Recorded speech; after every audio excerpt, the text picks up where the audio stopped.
اعوذ باللہ من الشیطان الرجیم بسم اللہ الرحمن الرحیم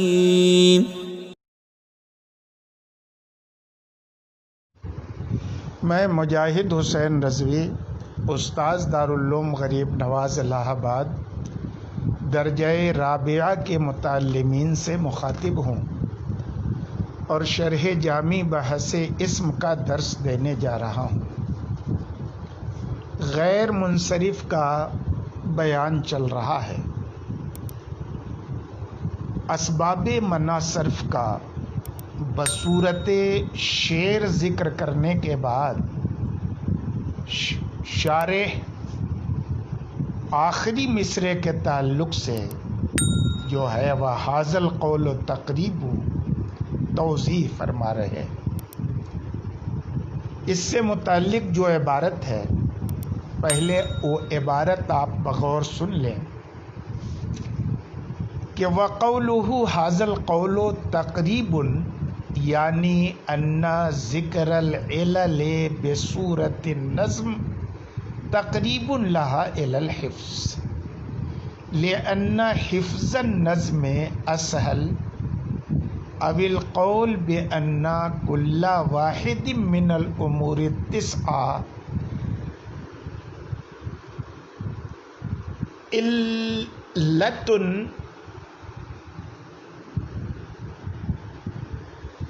قول تقریبی لا تحقیقی اذ العلة فی الحقیقت اثنان منها لا واحدہ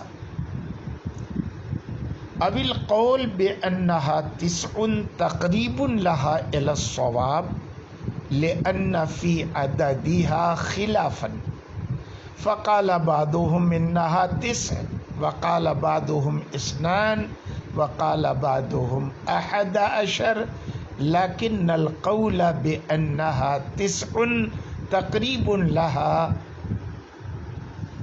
الى ما هو الصواب من المذاہب الثلاثہ۔ وقولہ حاصل قول و تقریب سے شارح ایک اعتراض کا جواب دے رہے ہیں۔ اعتراض یہ پیدا ہوا کہ حاصل قول مبتدا ہے اور تقریب خبر ہے اور خبر مبتدا پر محمول ہوتی ہے، حالانکہ یہاں حمل درست نہیں ہے کیونکہ حاصل قول ذات ہے اور تقریب مصدر ہے جو کہ وصف محض ہے اور وصف کا حمل ذات پر درست نہیں ہوتا۔ شارح نے اس اعتراض کے جواب میں عبارت کی 3 توجیحات کر کے حمل کو درست قرار دیا ہے۔ پہلی وجہ یا پہلی توجیح یہ ہے کہ یہ تقریب مصدر مبنی للفاعل ہے اور تقریب بمعنی مقرب ہے، تو اب معنی یہ ہو گیا کہ حاصل قول مقرب لها الى الحفظ، یہ قول یعنی اسباب کا بصورت نظم ذکر کرنا اسے یاد کرنے سے قریب کرنے والا ہے۔ کیوں؟ لأن حفظ النظم اسہل، کیونکہ نظم کا یاد کرنا یہ نسبتاً سہل ہوتا ہے نثر سے۔ تو جب تقریب مقرب کے معنی میں ہو گیا تو وصف محض نہ رہا بلکہ وصف محض ذات بن گیا اور اس کا حمل ویسے ہی درست ہو گیا ذات پر جیسے زید ضارب میں ضارب کا حمل درست ہے ذات پر۔ دوسری توجیہ یہ ہے کہ تقریب کے اخیر میں یائے نسبتی محذوف ہے. اصل عبارت یہ تھی حاضل قول تقریبی، اور اس میں منسوب بھی مشتق کی طرح ہوتا ہے کہ تقریبی کا معنی منسوب الی التقریب ہوا، تو اس کا بھی حمل درست ہوتا ہے. اس صورت میں معنی یہ ہوگا کہ ان 9 اسباب منع صرف میں سے ہر ایک کے لیے علت بولنا یہ قول تحقیقی نہیں ہے بلکہ تقریبی ہے، یعنی مجازن اسباب منع صرف میں سے ہر سبب کو علت کہہ دیا گیا ہے، ورنہ حقیقت میں ان میں سے ایک علت نہیں ہوتا بلکہ 2 سبب مل کر کے تب منع صرف کی علت بنتے ہیں. کیوں؟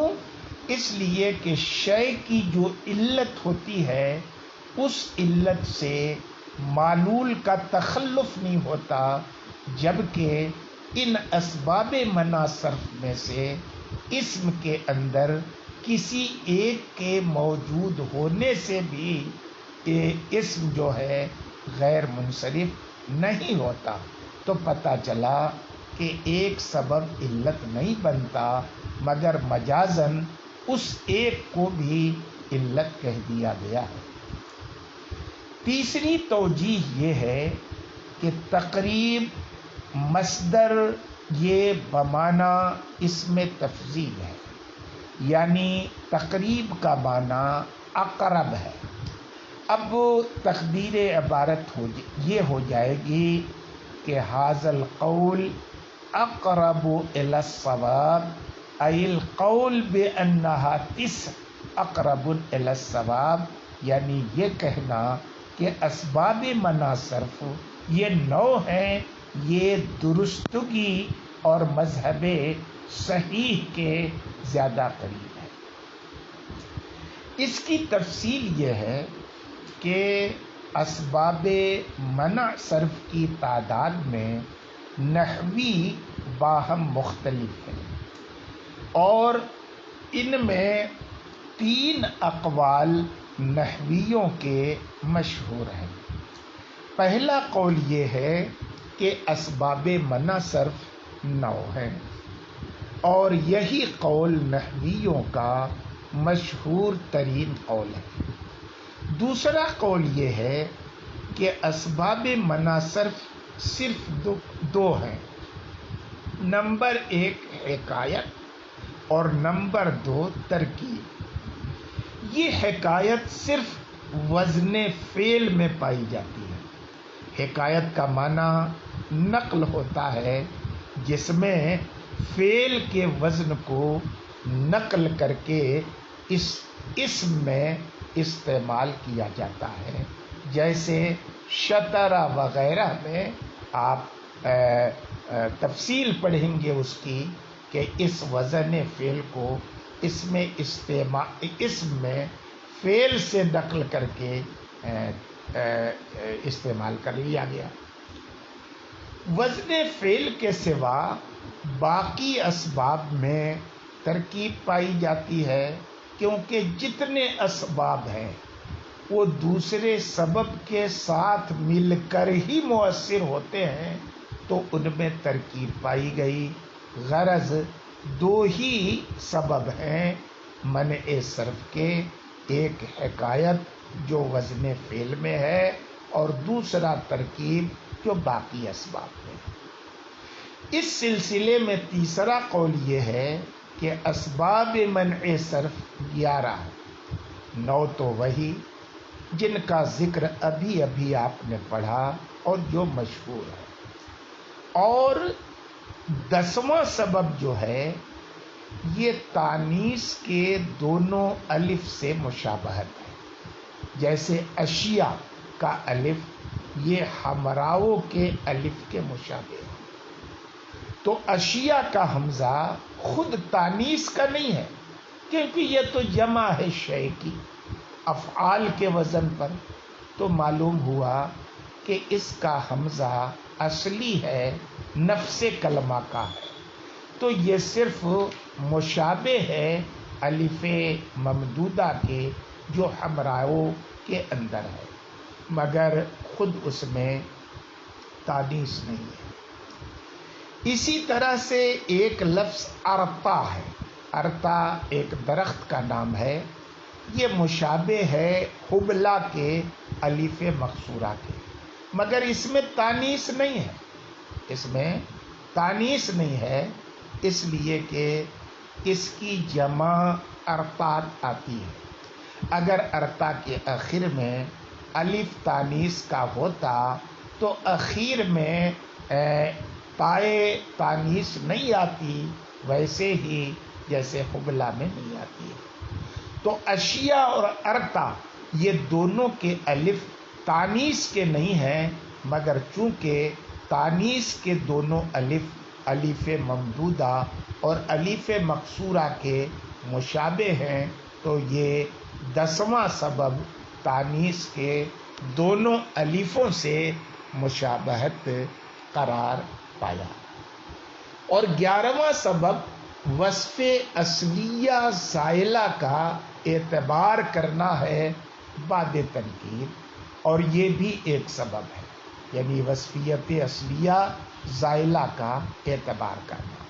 اس کی تفصیل آپ غیر منصرف کی بحث کے اخیر میں پڑھیں گے، جہاں حضرت سیبویہ کا حضرت اخفش سے اختلاف ہے، یعنی ایک اسم میں وصف اصلی ہو، علمیت کی وجہ سے وہ وصف زائل ہو جائے، پھر اسی کلمے کو نکرہ بنا دیا جائے تو تنکیر سے علمیت زائل ہو جاتی ہے، تو علمیت کے زوال کے بعد سیبویہ کے نزدیک اس وصف اصل زائد کا اعتبار ہوتا ہے۔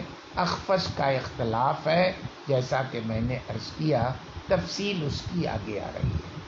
تو یہ کل 11 سبب ہوئے۔ ماتن نے ان دونوں مذہبوں کی تردید کی اور کہا کہ 9 والا قول اقرب الی الصواب ہے، اس لیے کہ 2 والے قول میں انتہائی تفریط ہے اور 11 والے قول میں افراط ہے، اور 9 والا قول درمیانی ہے، اور جو قول افراط اور تفریط سے پاک ہو خیر الامور اوسطھا کے مطابق وہی اقرب الی الصواب ہے۔ شارح نے جو تردید کی ہے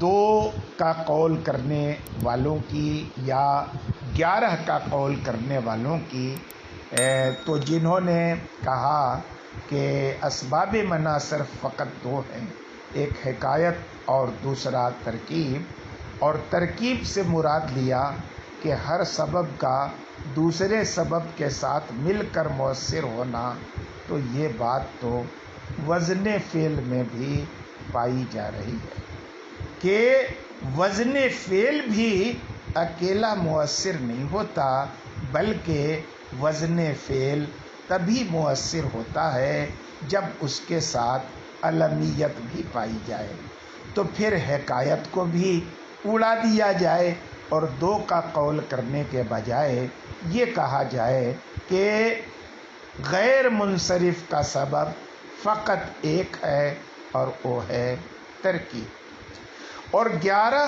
کا قول جو لوگ کرتے ہیں وہ مذہب بھی ضعیف ہے، اس لیے کہ تانیث کے دونوں الفوں سے مشابہت یہ تانیث میں داخل ہے، اس لیے کہ الف تانیث میں تعمیم ہے، حقیقتاً ہو یا حکماً ہو، تو حکماً میں مشابہت بے الفی تانیث بھی داخل ہو جائے گی۔ اسی طرح وصف اصلی صفت اصلیہ زائلہ بعد تنکیر بھی وصف اصلی میں داخل ہے، تو اس کو الگ اسباب میں شمار کر کے اسباب کی تعداد کو بڑھانا اور اس میں اضافہ کرنا یہ مناسب نہیں ہے۔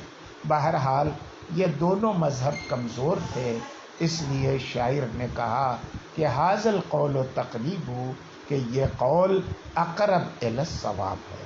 آج کے سبق میں اتنا ہی، باقی کل انشاءاللہ ہوتا ہے۔